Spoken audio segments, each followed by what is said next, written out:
এটাই শুধু ইসলাম নাকি? যত নবীরা এসেছে মন দিয়ে শোনো, যত নবীরা এসেছে এখানে তোমরা কেউ আমার আত্মীয় নয়, এই আত্মীয়টা নেই, কিন্তু তোমরা আমার জানের থেকেও বেশি প্রিয়। কেন? তোমরা তাকে ভালোবাসো যাকে আমি ভালোবাসি। আমাদের সম্পর্ক একটাই, লা ইলাহা ইল্লাল্লাহ মুহাম্মদ রাসূলুল্লাহ। জোরে বলুন সুবহানাল্লাহ। এই রাসূল হলো আমার তোমার বীজখানে, এই নবীর উম্মত আমরা। এখানে মুর্শিদাবাদ নয় আর কোন জায়গা নয়, যেখানেই যাও রসুলকে যে ভালোবাসে সে আমাদের আপন, রসুলকে যে ভালোবাসে না সে আমাদের আপন নয়। কথা মাথায় ঢুকছে তো নাকি? এই জায়গায় দাঁড়িয়ে থেকে আজ আমি আপনাদেরকে বলে যাচ্ছি, মন দিয়ে শোনেন কথাগুলো। যত নবী এসেছেন প্রত্যেকটা নবী দুটো কাজ করেছে, জালিম শাসকের বিরুদ্ধে লড়াই করেছে আর লড়াই করে জালিমদের হাত থেকে মানুষকে উদ্ধার করে জমিনে শান্তি প্রতিষ্ঠিত করেছে। জোরে বলুন সুবহানাল্লাহ। আরো জোরে বলেন, আরো জোরে বলেন। আর আজকে সব সমাজে কি হচ্ছে? মৌলী সাহেব মানে উনি নামাজের কথা বলবে, মৌলী সাহেব মানে রোজার কথা বলবে, মৌলী সাহেব মানে হজের কথা বলবে, হুজুর মানে বোতলে ফু দেবে, আর ইমাম সাহেব মানে মুরগি জবাই করবে। আমাদেরকে তো এই জায়গায় কোন ঠাসা করে দিয়েছে, এজন্য তো সমাজ এত ধ্বংস হচ্ছে। শোনো, আল উলামা ওয়ারাসাতুল আম্বিয়া, নবীর ওয়ারিস হলো উলামায়ে হকরা। উলামায়ে হক কারা? উলামায়ে হক তারা যারা সময়ের জালিম শাসকের বিরুদ্ধে যুদ্ধের ঘোষণা করার কলজে রাখে, তারাই হলো আলেমে হক্কানি। জোরে বলুন সুবহানাল্লাহ। আর যারা সময়ের জালিমদের সঙ্গে মুখে মুখ দিয়ে কথা বলে, বন্ধুত্ব করে চলে, তারা উলামায়ে হক নয়, তারা উলামায়ে খব্বিস। শুনছেন তো নাকি? হতভাগা আকবরের নাম শুনেছেন? ভারতবর্ষে মোগলে আজম ছিল। এই আকবর একটা কোরআনের বিরুদ্ধে কিতাব লিখেছিল, কিতাবটার নাম হলো দ্বীনে ইলাহি। শুনেছো কি আমার যুবকরা? জানি না।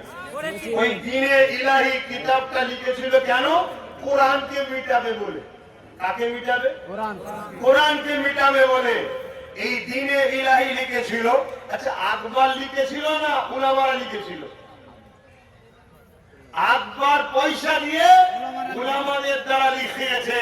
তাহলে এমনও উলামা সেদিন ছিল যারা কোরআনের বিরুদ্ধে আর একটা কিতাব লিখতে পারে।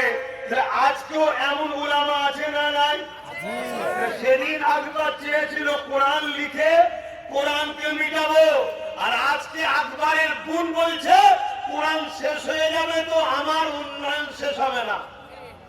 বলেছে না? বলেন, আরে একই লাইনের করবে বাবা। আজকেও এমন উলামা আছে, ওদের সাথ দেবে না? দেবে না? এই আপনাদের অসুবিধা হচ্ছে, আওয়াজ দিচ্ছেন না কেন? হক কথা বলুন। সেদিন আকবর চেয়েছিল কোরআন মিটাবো, তাই দ্বীনে ইলাহি লিখেছিল। তারই ধারাবাহিকতায় আজকে বলছে কি কোরআন শেষ হয়ে যাবে, আমার উন্নয়ন শেষ হবে না। এই কথাটা যে বলেছে সে আজকের আকবরের সাথে তার কোনো পার্থক্য আছে? সেদিন আকবর উলামাদের ঘরে দিয়ে সমাজের মানুষের পাশে তার কথাকে সত্য বলার চেষ্টা করেছে। আজকেও উলামারা আছে না নাই আজকের কোরআনের বিরোধীর পক্ষে? আবার একদল উলামা রয়েছে যারা আল্লাহর খুশির জন্য, নবী পাকের দ্বীনের জন্য, কোরআনের জন্য, সে মুর্শিদাবাদ হোক, মালদা হোক, দিনাজপুর হোক, ২৪ পরগনা, ২ মাদারীপুর হোক, বোম্বাই, দিল্লি, সুরাট, মিরাট, পাঞ্জাব, হরিয়ানা, কাশ্মীর, লখনৌ, যেখানে দাঁড়িয়ে জালিমদের বিরুদ্ধে লড়াই করছে। এই যুবকেরা, তরুণীরা, আজ আমরা ধ্বংসের কারণটা কি জমে গেছে? সেই জন্য আমাদের ঈমান দুর্বল হয়ে গেছে। ঈমান দুর্বল হয়ে যাওয়ার জন্য দুনিয়ার সামান্য শক্তিশালীকে দেখে আমরা ঘাবড়ে যাচ্ছি। আমরা একবার মনে করি না আল্লাহু সাইয়্যুল কাদির, আল্লাহ হলেন সর্বশক্তিমান। আল্লাহ মুমিন হলেন হযরত আবু বকর সিদ্দিক রাদিয়াল্লাহু তাআলা, যিনার খুনের ধারাবাহিকতা আমার শহীদ আলহামদুলিল্লাহ চলছে। সেই সিদ্দিক আকবর তিনি খলিফাতুল মুসলিমিন হলেন।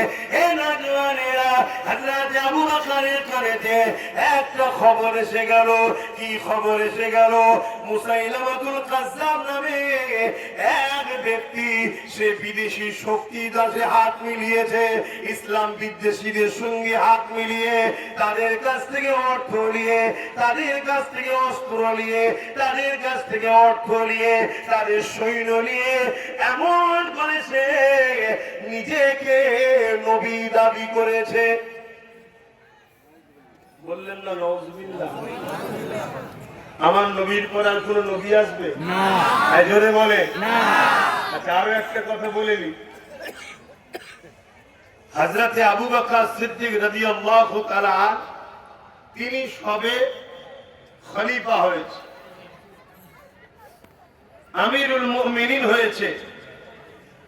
এমন সময়ে কানে খবর এলো যে একজন 90,000 সৈন্য দিয়েছে ইসলাম বিদ্বেষী দেশগুলো, 90,000 দিয়ে তাকে বলছে তুমি খাতমে নবুয়াতের বিরোধী করো। হযরতে আবু বকর সিদ্দিকের কানে এলো মুসাইলামাতুল কাজ্জাব সে নিজেকে নবী দাবি করেছে। এই খবরটা পেয়ে হযরত আবু বকর সিদ্দিক কি করেছিল এটা আমাদের জানা দরকার আছে না নাই?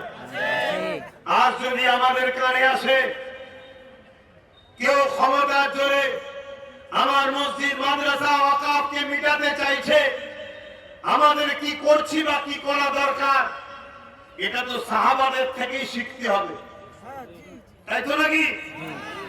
সেই জায়গাতে হযরত আবু বকর সিদ্দিক রাদিয়াল্লাহু তাআলা সাহাবা হুজুরদের ঘরে ডাক দিলেন, এ আমার সাহাবা ভাইরা আসো, এদিকে আসো। সবাই এসে বসলো, তাদের সঙ্গে আলোচনা করতে লাগলো যে মুসাইলামাতুল কাজ্জাব খতমে নবুয়াতের বিরুদ্ধে নিজেকে নবী দাবি করেছে এবং কোরআন বিরোধী করেছে। কেন? কোরআন বলছে ওয়ালাকিন রাসূলুল্লাহি ওয়া খাতামান নবী, আমার নবী হলো শেষ নবী।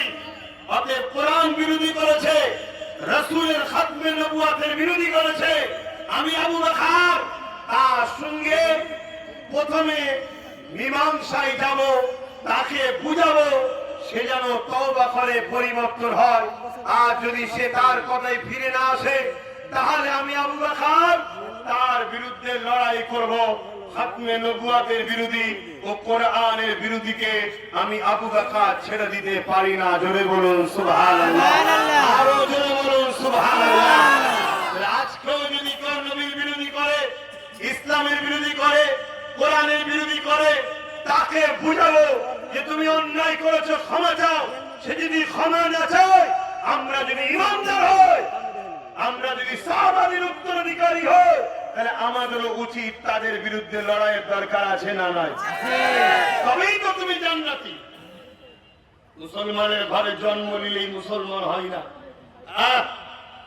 মুসলমানের ঘরে জন্ম নিলে মুসলমান হয় না। বাবেরা, নওজওয়ানেরা, তরুণেরা, হযরত আবু বকর সিদ্দিক 10,000 সাহাবাদেরকে সাথে করে নিয়ে মুসাইলামাতুল কাজ্জাবের উদ্দেশ্যে রওনা দিলেন। এই 10,000 সাহাবাদেরকে নিয়ে মুসাইলামাতুল কাজ্জাবের ওখানে চলে গেল। মুসাইলামাতুল কাজ্জাবকে যে বলতে লাগলো, এ মুসাইলামাতুল কাজ্জাব, কেন তুমি মিথ্যাচার করছো? কোরআন যেখানে বলেছে ওয়ালাকিন রাসূলুল্লাহি ওয়া খাতামান নবী, তুমি কোরআনের বিরোধী কেন করছো? খতমে নবুয়াতের কেন কেন বিরোধী করছো? এ মুসাইলামাতুল কাজ্জাব, তুমি এমন করে নিজের কথাকে ইগনোর করে দাও, তুমি ক্ষমা চেয়ে নাও, পরিবর্তন হয়ে যাও। ওই সময় মুসাইলামাতুল কাজ্জাব ভাবতে লেগেছে আবু বকর সিদ্দিকের দিকে মাত্র 10,000 সৈন্য রয়েছে, আর আমি মুসাইলামাতুল কাজ্জাবের দিকে 90,000 সৈন্য রয়েছে। এই সুযোগটাকে আমাদের কাজে লাগাতে হবে। আজকেও যেমন কেউ কেউ ভাবছে পুরো দেশ আমার হাতে, পুরো ক্ষমতা আমার হাতে, মিলিটারি আমার হাতে, পুলিশ আমার হাতে, এই সুযোগে মুসলমানদেরকে মেরে ফেলবো, কেউ কেউ ভাবছে না, ভাবে না। কিন্তু ওরা জানেনি আবু জেহেল কুয়া খুঁড়েছিল, ওই কুয়াতে আবু জেহেলই পড়েছিল, তাই তো নাকি? হ্যাঁ,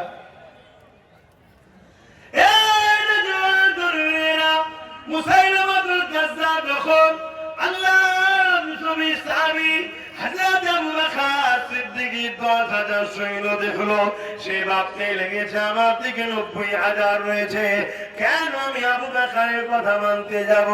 এই সুযোগটা রয়েছে, সাহাবাদের উপরে হামলা করে এদেরকে মেরে দেয়া যায়। এই যুবকেরা, তরুণেরা ওই সময় মুসাইলামাতুল কাজ্জাব আচমকা ইশারা করে দিল, নবী সাহাবাদের উপরে মুসাইলামাতুল কাজ্জাবের 90,000 বাহিনী ঝাঁপিয়ে পড়ে গেল। সিদ্দিক আকবর আওয়াজ দিয়ে দিলে আল্লাহু আকবার বলে আপনারা ডিফেন্সে নেমে যান। এই যুবকেরা, তরুণেরা 10,000 সাহাবারা ডিফেন্সে নেমে গেল। মুসাইলামাতুল কাজ্জাবের 90,000 আর নবী পাকের সাহাবাদের সংখ্যা 10,000। এই লড়াই শুরু হয়েছে। এই যুবকেরা, তরুণেরা এই লড়াই হতে লেগেছে। লড়াই হতে হতে আমার নবী পাক সাল্লাল্লাহু আলাইহি ওয়াসাল্লাম এই 10,000 সাহাবার মোকাবেলায় 90,000 মুসাইলামাতুল কাজ্জাব বাহিনী তারা টিকে থাকতে পারল না। 10,000 সাহাবার সামনেতে 90,000 জালিম বাহিনী গেলে মুসাইলামাতুল কাজ্জাব জাহান্নামে চলে গেল। আমার নবী সাহাবাদের মধ্যে থেকে কিছু সাহাবা ভাইরা বুকে তাজা খুন ঢেলে দিল, কিন্তু কোরআন বিরোধী খালিকে ছাড়লো না। আল্লাহ নবী সাহাবা এমন করে নবীর খাতমে নবুয়তের জন্য নিজের জানকে বাজি লাগিয়ে দিয়ে আল্লাহ নবীর খাতমে নবুয়তের পক্ষে লড়াই করে জীবনকে কুরবান করে দিয়ে জালিমদেরকে জাহান্নামে পৌঁছে দিয়েছিল। আরো জোরে বলুন সুবহানাল্লাহ। আজকেও যদি অন্যায় হয়, আজকেও যদি কোরআনের বিরুদ্ধে কথা হয়, আজকেও যদি ইসলামের বিরুদ্ধে কথা হয়, সেই ইসলামের বিরোধী কথাটা যদি আমার দেশের মাথায় বসে থাকে কেন্দ্রের মোদী সরকারও যদি বলে, আর আমার রাজ্যের মুখ্যমন্ত্রীও যদি বলে, হতে পারে তোমরা প্রধানমন্ত্রী, মুখ্যমন্ত্রী, কিন্তু তোমাদের এই অধিকার নেই আমার ইসলামের বিরুদ্ধে কোনো ষড়যন্ত্র করা। ঠিক না বেঠে? তার বিরুদ্ধে, এই অন্যায়ের বিরুদ্ধে আমরা সংগঠিত হয়ে লড়াই করতে তারা রাজি আছি। হাত তুলে দেয় মারহাবা নারে তাকবীর। তো তুমি আমি ঈমানদার হতে পারবো, তবেই তো ঈমানদার। ইসলাম ইনসাফের নাম, ইসলাম মানবতার নাম, ইসলাম খোদা তো মানুষকে খানা খাওয়াবার নাম। কোরআন আমাদেরকে ইনসানিয়ত শিখিয়েছে, ইনসাফ শিখিয়েছে, ন্যায় শিখিয়েছে, সত্য শিখিয়েছে, ভ্রাতৃত্ব শিখিয়েছে, দেশকে প্রেম করা শিখিয়েছে। অর্থাৎ যে কোরআন ও ইসলামের বিরোধী হবে তার মানে সে ইনসাফের বিরোধী, যে কোরআন ও ইসলামের বিরোধী হবে তার মানে সে মানবতার বিরুদ্ধে, যে কোরআন ও ইসলামের বিরুদ্ধে হবে তার মানে সে গরিবদের বিরুদ্ধে, যে কোরআন ও ইসলামের বিরোধী হবে তার মানে সে সমাজে ইনসানিয়ত নাই প্রতিষ্ঠিত করার বিরুদ্ধে। তাদের বিরুদ্ধে আমাদের লড়াইয়ের দরকার আছে না? কিন্তু বড় দুঃখের বিষয় আমার কম, আজ আমরা তো ঘুমিয়ে আছি, আমরা তো ঘুমিয়ে আছি। আমাদেরকে মাসে মাসে 1,000-1,500 টাকা পাঠিয়ে দিলেই আমরা খুশি হয়ে যাই। আমাদেরকে আলু, পেঁয়াজ, পটল কিনে দিলেই আমরা খুশি হয়ে যাই। আমাদের একবার ভাবার সময় নেই যে যিনি পাঠিয়েছে তিনার কাছে ফিরে যেতে হবে। আমাদেরকে তিনি পাঠালেন কেন? আমাদেরকে তিনি দুটো কাজ দিয়েছে, অন্যায়কে মিটাও, ন্যায়কে প্রতিষ্ঠিত করো। কুনতুম খায়রা উম্মাতিন উখরিজাত লিন-নাসি তা'মুরুনা বিল মা'রুফ ওয়া তানহাউনা আনিল মুনকার। অন্যায়কে মিটাও, ন্যায়কে প্রতিষ্ঠিত করো। এই কাজ আল্লাহ আমাদেরকে দিয়েছে। জোরে বলুন সুবহানাল্লাহ। আমরা কি কাজ করব না করব না? অন্যায়ের বিরুদ্ধে লড়বো না লড়বো না? ন্যায়ের পক্ষে থাকবো না থাকবো না? মনে রাখবেন, আল্লাহ রসুলের কাছে এক অমুসলিম এসেছে, এসে জিজ্ঞেস করছে ইসলামের সব থেকে ভালো কাজ কি? আল্লাহ নবী বললেন খোদার্থকে খানা খাওয়ানো। খোদার্থকে খানা খাওয়ানো। ওই অমুসলিম জিজ্ঞেস করছে খোদার্থ যদি অমুসলিম হয়, আল্লাহ নবী বলছেন আমি বলেছি খোদার্থ মানুষকে খানা খাওয়ানো। সেই খোদার্থ মানুষ যেই হোক, হিন্দু হোক, আদিবাসী হোক, সাঁওতাল হোক, বাগদি হোক, দুলে হোক, যেই হোক, খোদার্থকে খানা খাওয়াবার নাম ইসলাম। জোরে বলুন সুবহানাল্লাহ। কিন্তু আজ ইসলামের বিরোধী কারা করছে? যারা সমাজের মানুষকে গরিব বানাতে চায়, তারা ইসলামের বিরোধী করছে। কথা বুঝছেন তো নাকি? এদের বিরুদ্ধে লড়াইয়ের দরকার আছে না? আজ বড় দুঃখের সাথে বলতে হয়, নিশ্চয়ই আপনারা জানেন, নিশ্চয়ই আপনারা জানেন, আজ ইসলামকে মিটাবার জন্য ইসলামের পেহচান হাজার হাজার বছর ধরে এই ভারতবর্ষে মসজিদ, মাদ্রাসা, কবরস্থান, ঈদগাহ, খানকা, এগুলো প্রমাণ দিচ্ছে ভারতবর্ষে হাজার হাজার বছর ধরে ইসলাম আছে, যেটা হলো ওয়াকফ সম্পদ। নিশ্চয়ই আপনারা জানেন, একটা মসজিদ আছে কেরলে, মসজিদে চিরামান। কি নাম? মসজিদে চিরামান। চিরামান মসজিদ এর ইতিহাস জানেন আপনারা? একটা বাদশা করেছিল, বলবো আলোচনাটা একটু করবো। আমার রাসূল পাক সাল্লাল্লাহু আলাইহি সাল্লামকে আবু জেহেল বারবার হারাতে চায়, কিন্তু যতবার হারাতে চায় ততবারই আবু জেহেল হেরে যায়। বলুন মারহাবা। আল্লাহ আল্লাহ তার বন্ধুকে কখনো হারতে দেবেন না। যতবার আবু জেহেল হারাতে চায়, আবু জেহেল হেরে যায়, আমার নবী জিতে যায়। তা আবু জেহেলের কানে খবর এলো একজন জাদুকর আছে, যার নাম হলো হাবিব ইয়ামানি। ইয়ামানে তার বাড়ি, পৃথিবী বিখ্যাত জাদুকর।